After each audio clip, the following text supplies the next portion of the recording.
Мәссәләм, ұлы дала баласы.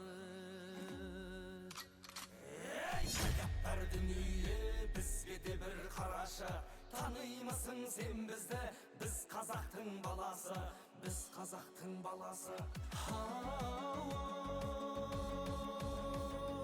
Бес күндік мына жалғаннан қарада өткен, қанды өткен, беу дүниеде бәндеткен, середе өткен, салды өткен, тотыдай болып таранып, сыланып сұлу жарды өткен, аманат сөзді арқалап, қатепті талай нарды өткен, өшеулі өмір болған соң, бәрінен ұшып жан кеткен, айналайын халық қой, халық деген алып қой,